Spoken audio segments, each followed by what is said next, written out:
అందరికీ నమస్కారం. నేను క్రాంతి బార్లపూడి. ముద్రగడ పద్మనాభం గారి అమ్మాయిని. పిఠాపురంలో పవన్ కళ్యాణ్ గారిని ఓడించడానికి వైసీపీ నాయకులు ఎన్ని చేయాలో అని చేస్తున్నారు. ముఖ్యంగా నిన్న మా నాన్నగారు ఒక బాధాకరమైన ఛాలెంజ్ చేశారు. పవన్ కళ్యాణ్ గారిని ఓడించి పిఠాపురం నుండి తరిమేయకపోతే ఆయన పేరు ముద్రగడ పద్మనాభం రెడ్డిగా మార్చుకుంటారట. ఈ కాన్సెప్ట్ ఏంటో నాకు అసలు అర్థం కాలేదు. ఆయన ప్రకటన ముద్రగడ అభిమానులకు సైతం నచ్చలేదు.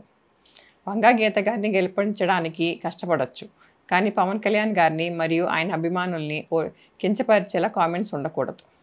మా నాన్నగారిని కేవలం పవన్ కళ్యాణ్ గారిని తిట్టడం కోసమే జగన్మోహన్ రెడ్డి గారు వాడుతున్నారు. ఈ ఎన్నికల తర్వాత ఆయనను ఎటూ కాకుండా వదిలేయడం పక్కా. ఈ విషయంలో నేను మా నాన్నగారిని పూర్తిగా వ్యతిరేకిస్తున్నాను. నేను పవన్ కళ్యాణ్ గారి గెలుపు కోసం నా వంతు కృషి నేను చేస్తాను. నమస్కారం.